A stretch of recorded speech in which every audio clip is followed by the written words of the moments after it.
Hello, my diamonds. I'm sorry I pressed the wrong button. So this is going to be a part two. Like, what does that mean for men? It means that they need to change their perspective. They need to start seeing women as the prizes that they are and make sure that she is a woman who's on God's team. She's a spiritual woman. And I know she was 7, she's not on God's team. At the same time, you have to stop emasculating these men and let men be men. And they have to start treating women with the respect and the dignity and the honor that they deserve. Let me share part two with you with more men who are speaking out. Because a lot of times men, they don't care about what a woman has to say because they think she's a gold digger, she's a chicken head, she's some misandrous, she just has issues with men. And that's why I find it very necessary to let you hear what men are saying all around the world. Now let's listen to the pastor speak. Because women are God's greatest gift to the universe.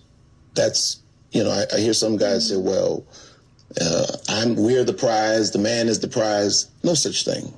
No such thing. The woman is God's greatest gift to the universe. And it's not until she understands that, she has to go internal. I call it queen consciousness, and that's where a woman really awakens to her true worth, her true value, what she has to offer. Most women today are not aware of the value they bring into a man's life. The world has blinded the woman to her true worth and her true value. Okay, let's continue. You gotta be okay with that nigga being somebody else's motherfucking problem. A lot of times we get so caught up in like, oh, I love him, don't want nobody else to have. You need to be trying to throw that motherfucker to the next person because you already know what they about. You know the bullshit they on. You know what they bring to the table, which ain't much. You know. And you also know that's not what the fuck you want. 9 times out of 10, you got a soul tied to him. You've been dealing with him for a minute. It feels good to you. At a certain point, it feels good. But you gotta know when it's time to go, and you gotta be willing to let that motherfucker fly away. I mean, don't give a fuck about who he with, who he talking to. That's that bitch problem. She gonna find out just like you found out. She's gonna find out just like you found out. Yeah, it might be good in the beginning, and he might be looking happy, but trust and believe me, until a motherfucker do the real work on themselves and really change, everybody's gonna get a little bit of the version that you got, plus some other shit. Wow. We went from the pastor to the heathen, and his language is very colorful, but you get the point that I'm trying to get you to understand. So like I said, what does this mean for men? It means that they need to recognize that women are not just objects or possessions, but they're partners and they are equals. And that they are not just helpers or slaves, house slaves and supporters, but they're also going to inherit the kingdom just like you. She's not just somebody's hospice nurse, your therapist, and your mammy, which is what they try to turn women into. So hopefully a lot of these men will start to wake up. Let me share some more clips with you. And again, it's not coming out of the mouth of women. These are men speaking out. Okay, let's go. Women, I get it. You're sad because a dusty ass man walked out of your life. But you should be glad because a dusty ass man walked out of your life. If that man do not see you as a prize, fuck him. If he don't see your worth, fuck him. If that man can't reciprocate, don't bring the same amount of energy, fuck him. What you look like begging a man to stay in your life? What the happened to your self-esteem and your self-worth? You better look yourself in the mirror and you better say to yourself, any man will be lucky to have me. So what I'm not going to do is spend time stressing over a man that don't want me. Men that don't truly want to be in relationships, them the men that be fucking y'all over. Them the men that be hurting y'all. Them the men that be leading you on because he know he don't really want to be there with you. So I don't care if a man ghosts you or not, leave amicably or not, gave you closure or not. It's a positive thing when a man decides to disqualify themselves instead of agreeing to stay and waste more of your time you can't get back. I get it. Okay. So we heard the men expressing themselves and educating women how you should never settle for being treated less than a queen. And what does that mean for men? It means that they need to start valuing women for who they are, not just for their physical appearance or their abilities. They need to value their women's intelligence, their wisdom, their compassion, and their strength. There's so much more to a woman than just breasts and behind. Now let me share with you how women are waking up all over the world. Let's listen, ladies. Ladies, I need you to never forget that we are the prize. Never date someone, never be with somebody that treats you like you are not the prize. You're the woman, you're the prize. You have always been the prize. This is how we are created, and men were created the way that they were created, for them to pursue us. They are the hunters, we are the prize. If you are dating somebody and he makes you feel like he's the prize versus you being the prize, it's not that you're not good enough. It's not that you don't meet his standards. It's that he's not the one, sis. And because he's not the one, stop wasting your time. Women are multipliers. We multiply whatever you give us. If you give us a seed, we will give you beautiful children. If you give us a house, we will give you a home. If you give us food, we will give you an amazing meal. We multiply whatever it is we are given, and we have the ability to create a beautiful life. We have the ability to create a nurturing environment for people to flourish. That is a gift. That is worthy of being pursued, and that is what makes men feel like men when they can find a prize like you. That's his ultimate reward. Ladies, you need to be with somebody that allows you to rest and flourish in your femininity. To be fully in your femininity, you need to feel safe. You need to feel protected. You need to feel not just physically protected, but emotionally protected. You need to be with somebody that keeps their word. You need to be with somebody who shows you that you are valuable and that they prioritize you. That's what makes women feel safe. Men, on the other hand, need to be respected. In many cases, men crave respect way more than they will ever crave love. But in order to receive that respect, they have to prove themselves worthy. Ladies, stop throwing yourself at men and making it so easy that they don't even have to pursue you. Stop auditioning for the role of his partner. He should be auditioning for the role of somebody that can come into your life and elevate it. You are a multiplier. You make everything better. Everything you touch turns to gold. That makes you the prize. Do not forget that. If he is not showing you that you're the prize, he's not the one.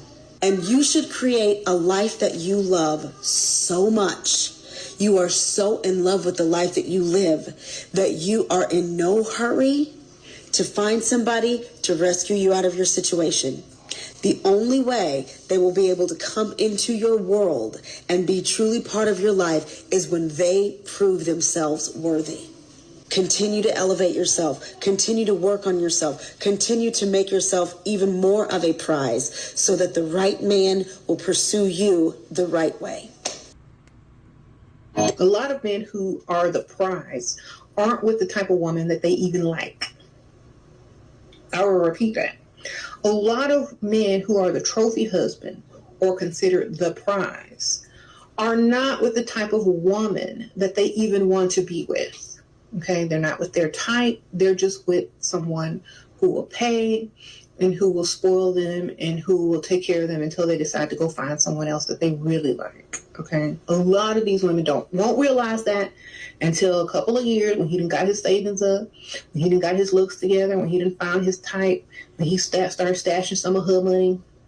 A lot of times women aren't going to realize that until those men are gone or the cheating blows up and they find out. If you are taking care of a grown man, believe me, I know how it ends. I've talked to so many of the ladies on here who was taking care of grown men. How did it end?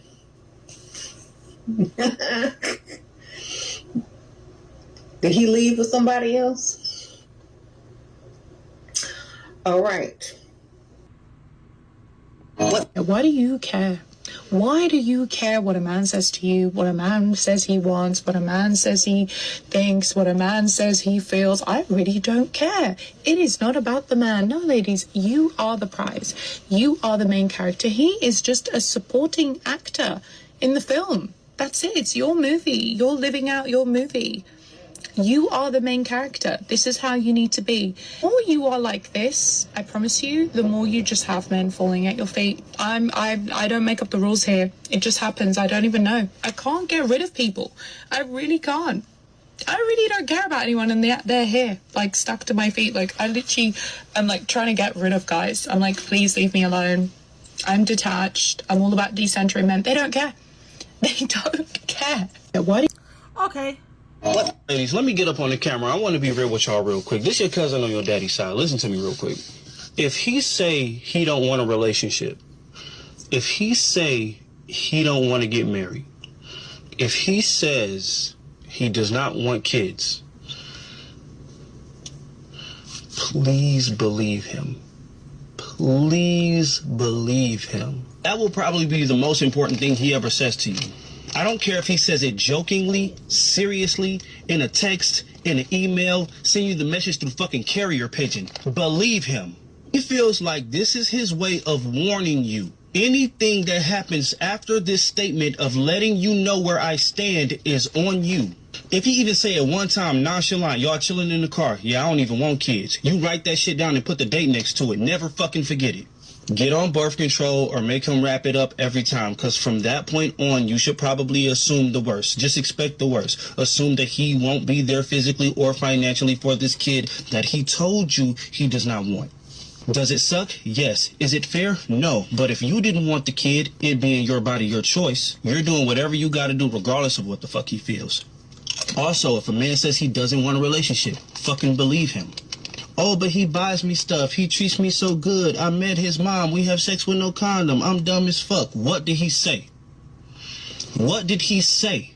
He might be handling some responsibilities that's under the umbrella of a relationship. He might be getting some benefits that is under the umbrella of a relationship.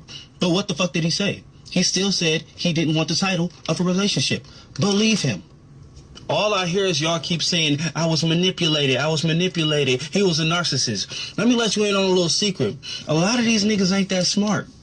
You giving them way too much credit as a master manipulator, as a fucking narcissist. I'm telling you, a lot of them tell you straight up. You just gotta fucking listen. That boy can't memorize his social security number. You talking about he manipulated you. Cut it out. Listen to the clues, ladies. I'm here to help. I'm your cousin on your daddy's side. Remember that. Okay, ladies, listen to your cousin on your daddy's side. And also keep in mind what 2 Timothy chapter 3, verse 6 says. Men are seeking, it says that men are going to be going into the home in the last days. That men are seeking out gullible women. They're looking for women who are weak-minded. When you get a chance, please read 2 Timothy chapter 3, verse 6. And don't ever forget Proverbs chapter 18, verse 22. When a man finds a wife, he has found a good thing, and the Lord has given him something to enjoy. That's from the easy read version. Then when you read it from the contemporary English, a man's greatest treasure is his wife. She is a gift from the Lord. And then when you read it from the Amplified, it says, he who finds a true and faithful wife finds a good thing and obtains favor and approval from the Lord. Also look at Matthew 19:14. Proverbs chapter 19, verse 14, and Proverbs 31, verse 10. And from the NASB, which Bible scholars all over the world who translate the Bible from Hebrew, Greek, and Arabic, the original language, The NASB is better, it supersedes the King James. And here it says, he who finds a wife finds a good thing and obtains favor from the Lord. Let me read it from the King James, because a lot of people, they really prefer that Bible. So let's be fair about it. The King James Version says, whoso findeth a wife findeth a good thing and obtain favor of the Lord. You can't find no scriptures where it says a woman who finds a husband finds a good thing. No, she finds a lot of extra work. Lately, these days, like in the last days, she finds a lot of abuse, stress, being dominated, controlled, and ruled over. She finds being used, abused, and excused. And I guess that's why the Bible already knows how to foretell the future. That's pretty much what women are pretty much getting out of that. And I know you're going to have women that say, I got a good husband, but their definition of a good husband is he pays bills and he comes home every night. She doesn't care about how she's sharing his eggplant and it's for the whole community. You have a lot of women who don't mind sharing a man, and they'll still say, I got a good man, but I got a good man. Child, please. Anyway, there you have it. Twinkle, twinkle, twinkle. Check out part 1, please.